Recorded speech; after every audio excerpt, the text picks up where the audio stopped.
Satnam, beautiful sovereign woman Satnam. I am Jyotira Kaur with VeronicaBerriganIam.com. And today on Sovereign Woman TV, we are going to be talking about her story, the crumbling of the patriarchy, and what this has to do with you claiming your self-worth. So welcome, and thank you so much for being here. As always, thank you so much for liking and subscribing to Sovereign Woman TV. As you know, I go live every week with spiritual sovereignty videos to help you take your sovereignty back, heal yourself, heal generations before and after you, and Kundalini yoga meditations to help you really integrate this newfound awareness. So welcome, and thank you so much for being here. Today's topic is incredibly relevant with everything that is happening right now in the world, because as you know, everything is crumbling and everything is changing. Every system is changing, whether you're talking politically, the health systems, where you're talking economically, it's all crumbling. And one of the biggest things that is shifting is moving from this patriarchal society led by the masculine energy to the divine feminine energy. And I did a whole entire video on the divine feminine and the age of Aquarius, which is what we're moving into, which I will put the link in the description below so you guys can go check it out. But in essence, what we want to understand here before we get into today's subject matter is that things are shifting based on cycles. There's cycles that are indigenous brothers and sisters like the Mayan, and who were incredible timekeepers who told us about time cycles. They basically demonstrated how we would move from these consciousness of states of consciousness where patriarchal would no longer be the relevant one that led humanity. And now that's exactly what's happening. We're moving into the divine feminine, which all of us have these energies within us. But I don't know if you knew that only about 11% of the actual heroes and women heroes in history, in U.S. history, are actually put inside textbooks. We don't know the truth about all these women that were heroes in history. We don't know that story. And also, as it relates to spirituality, we don't know the stories of the saints and the mystics, because their texts were either thrown out, from like the Bible, which, like Mary Magdalene, that's what happened. Her gospels were actually thrown out of the Bible, and they were found in Egypt, which I'm going to go do a whole other video about that. But in essence, these stories were not told because the patriarchal, the masculine energy, purposely wanted to leave them out, so that we could have this belief that enlightenment could only come to a man, or then also that success as a masculine, meaning that also that as you being a leader, you had to be also a male. That we didn't have the same capabilities as far as not necessarily strength physically, but mentally, right? And so all of this is what people are awakening from. This is also what the divine feminine aspect is awakening and remembering. It's thousands of years of religion telling us that somehow we believe the divine feminine is weaker, or somehow it's less than. And so as all of this starts to, all these stories, her story, and we start to tell the stories of the women saints and yogis, great yogis like a Mary Magdalene, and we start to talk about incredible saints like I have here. I love Mai Bago.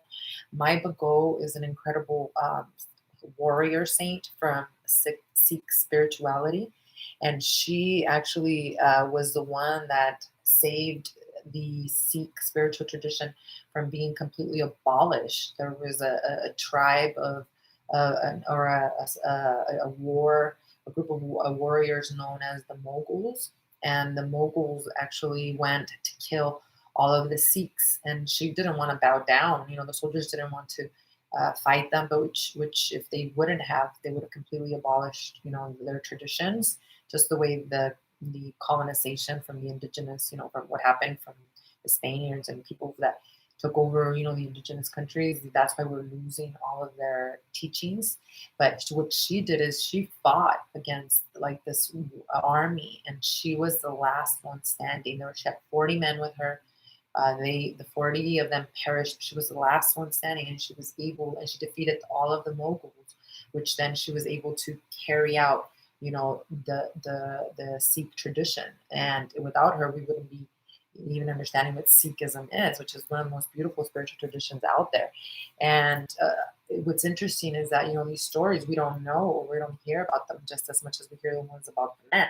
And so these are the things that we as women, especially our cell memories, remember this, and that's what's awakening in us. It's the divine feminine is with the realization of her story.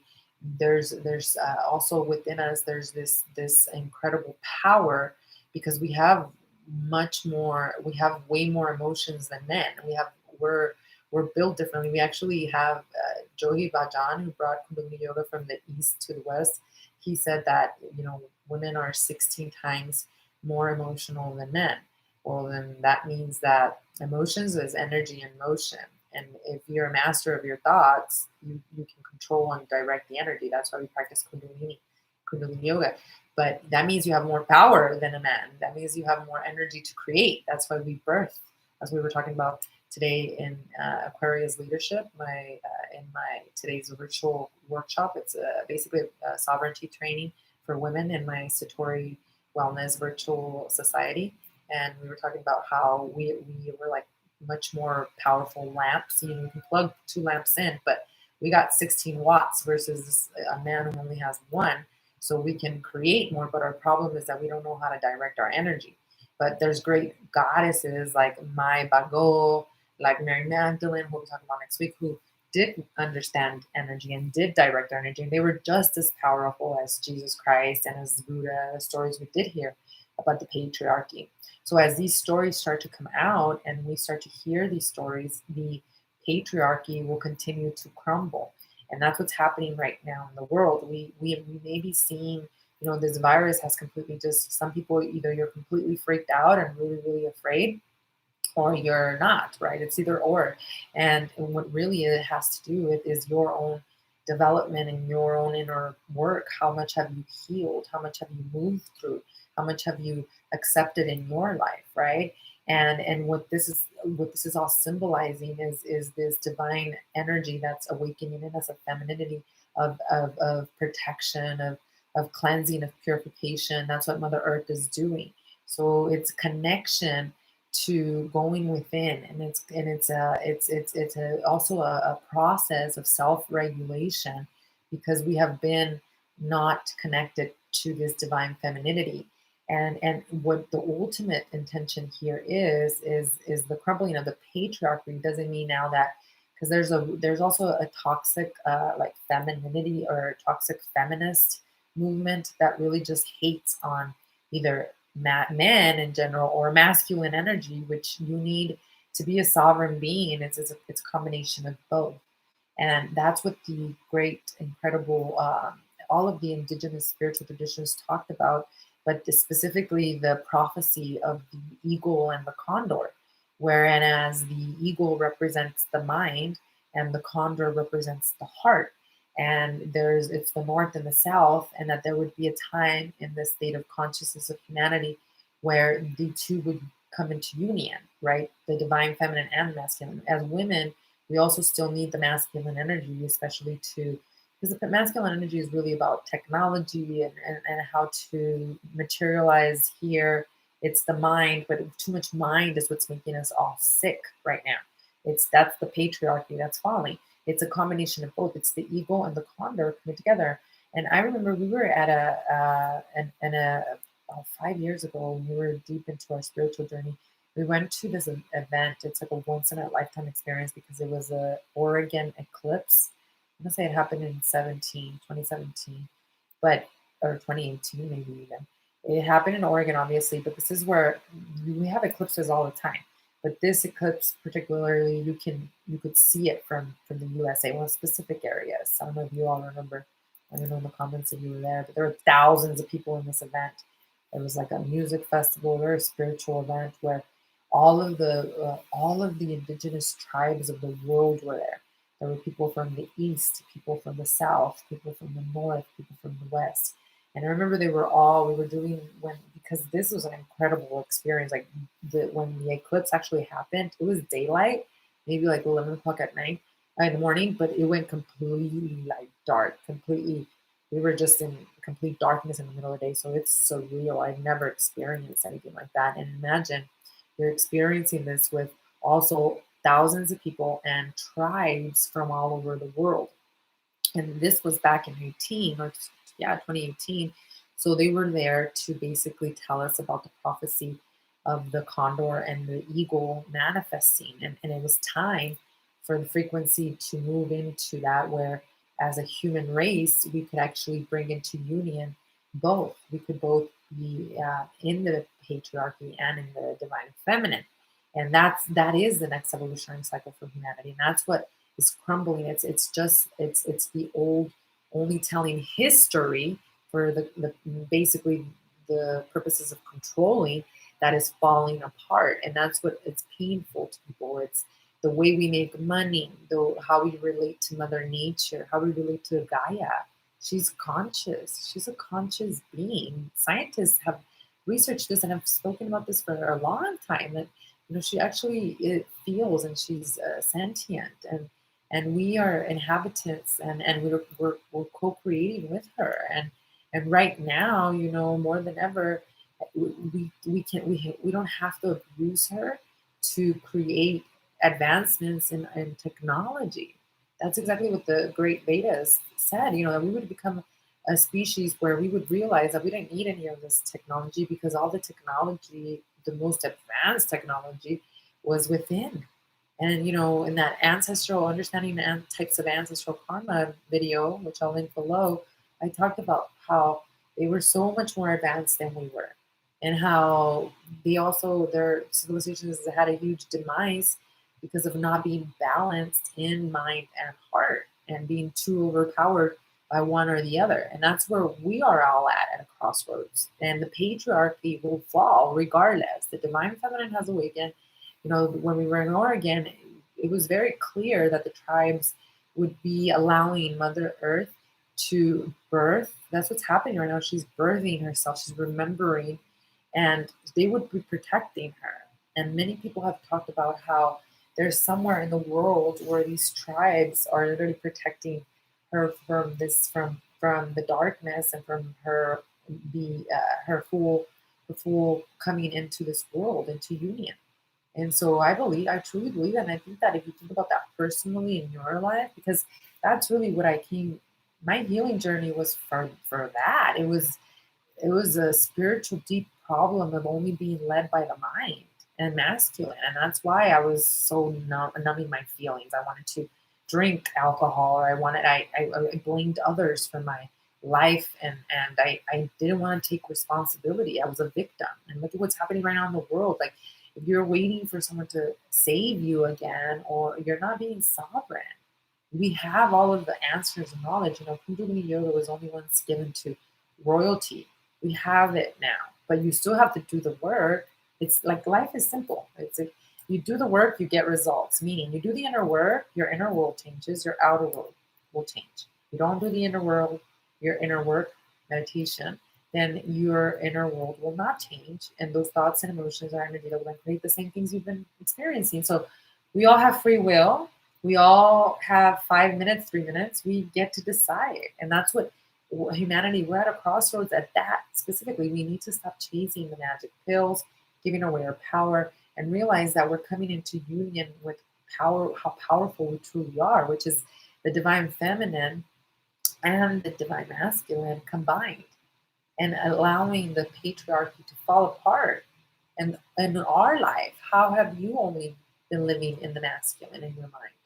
What are your intentions for your life? Are you truly here to impact, or are you just trying to be, famous, or someone to accept you, or the world to accept you? I mean, that's something you got to check in with yourself.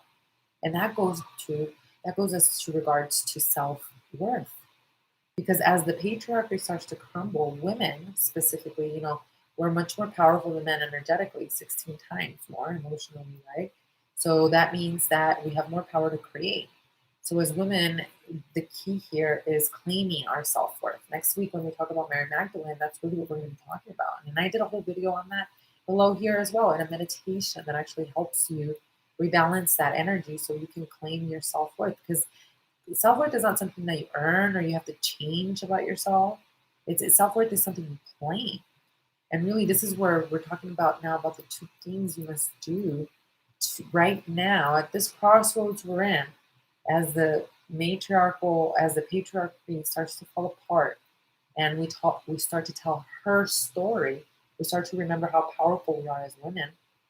The key here is, first of all, number one is claiming that self worth, claiming it, even if you don't believe it right now. It's the placebo effect. Claim it. I am worthy. I am worthy. The more you start to do this, the more that your energy starts to become balanced, and you can balance yourself out in the divine feminine and in the masculinity. Because the more we can heal guilt, the more we can forgive, the more we can move into these higher frequency states of frequencies, the more we can allow an old self to die and us to move into trust, into, not only are we trusting, but we're not begging anymore because we're trusting. And why are we not begging because we're trusting? Because we know who we are. We maybe have been trained to forget for thousands of years, but we're remembered. We are awakening, just the way Mother Earth is, right? And the second aspect of this is healing. And healing has nothing to do with changing anything.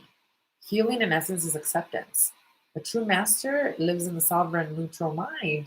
And it's not like you're going to be just, in bliss. You may be born for that if you're going to be a meditator in the Himalayan mountains, but you're born into this world to participate fully in all the emotions, right?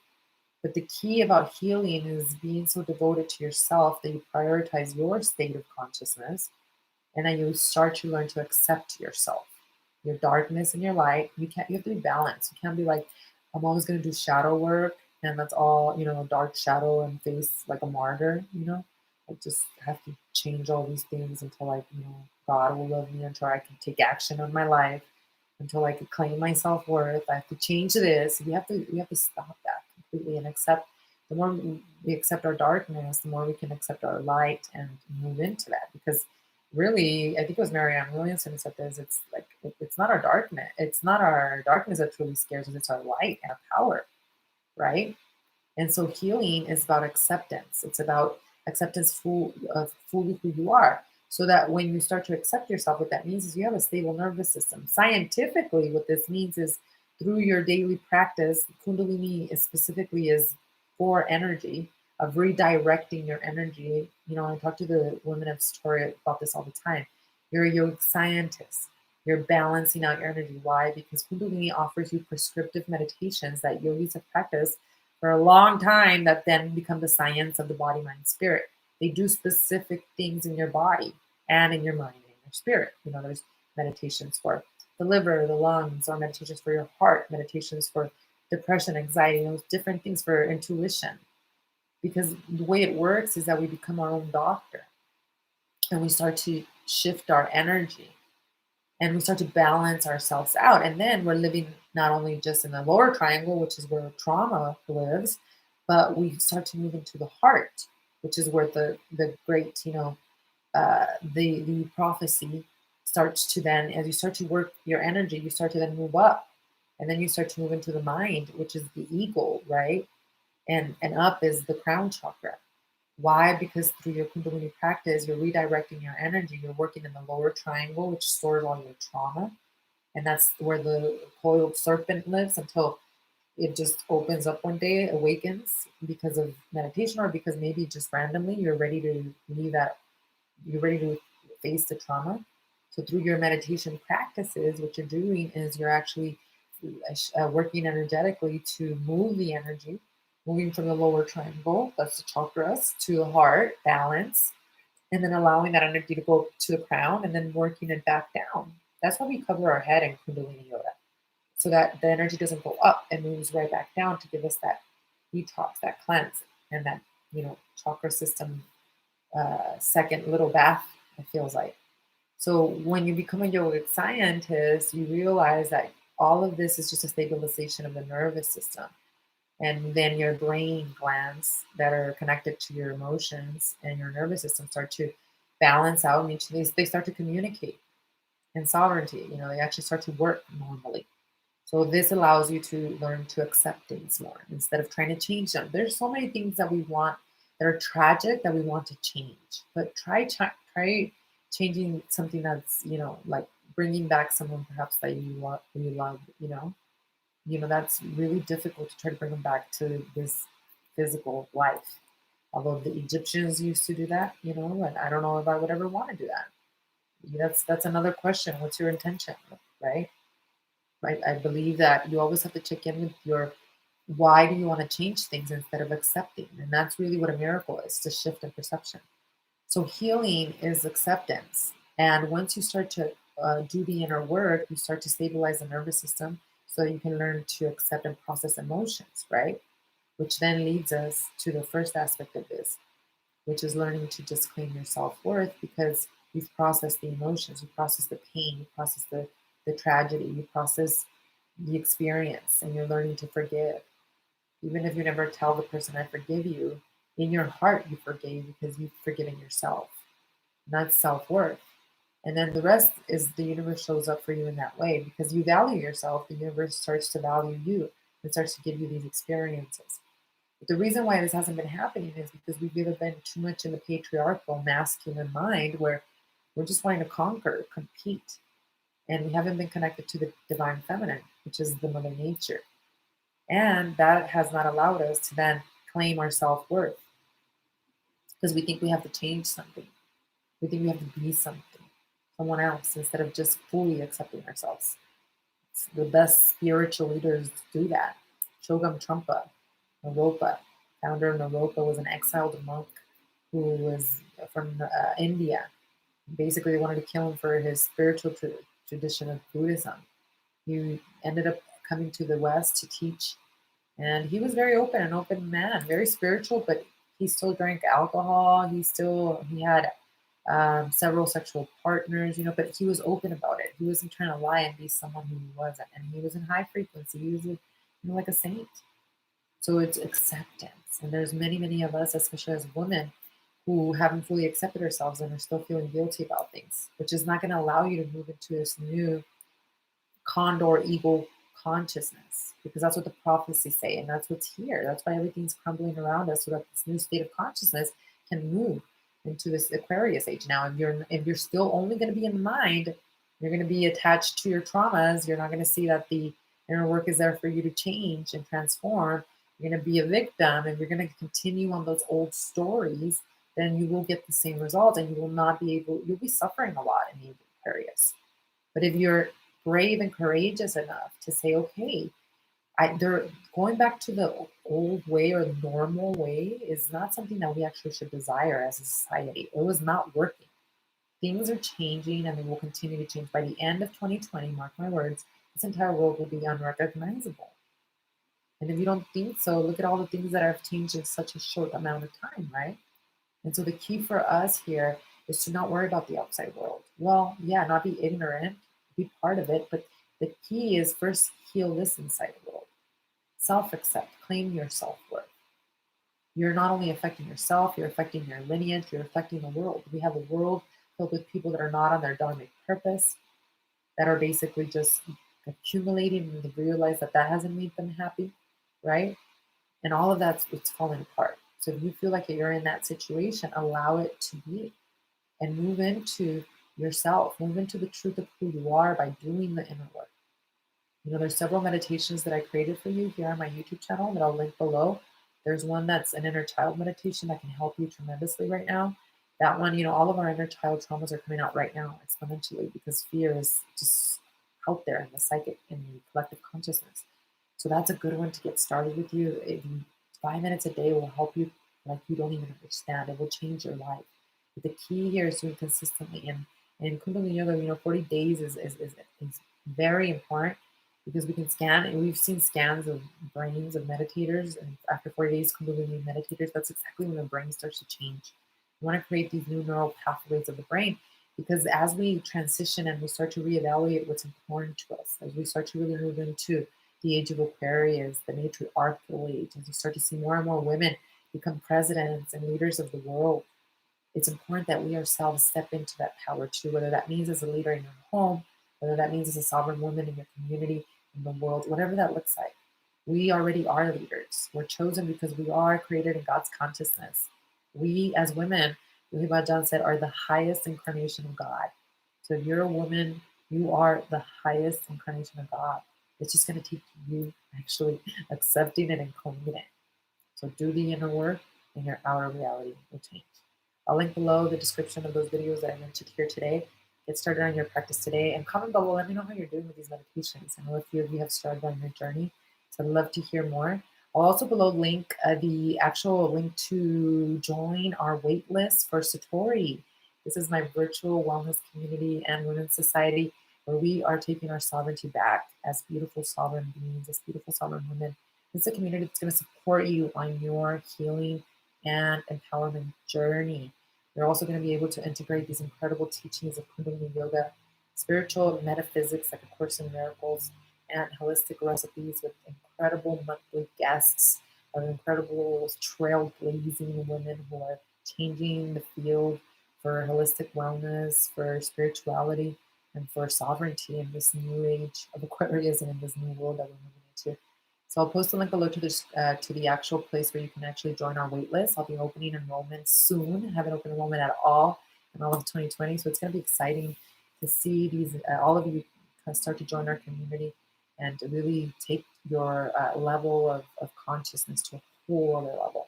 It's so beautiful to see what happens when someone disciplines themselves to themselves, commits to their own personal journey. It's beautiful to see the changes that actually transpire. So I'll make sure to put the link below in the description. And as always, thank you so much for being part of this community. Please let me know if any of this resonates with you, especially this week. Comment below, and thank you so much for sharing and for subscribing. I'll see you next week. I will be talking about the power of self-worth through Mary Magdalene and telling her story. We're going to hear, I've been doing a lot of research and just connection through my meditation to this beautiful goddess, and she teaches us so much about self-worth, about claiming our power, and about leaving a legacy like no other. So join me again next week, and I'll be doing that live as well. Thank you so much. Sat Nam and Namaste.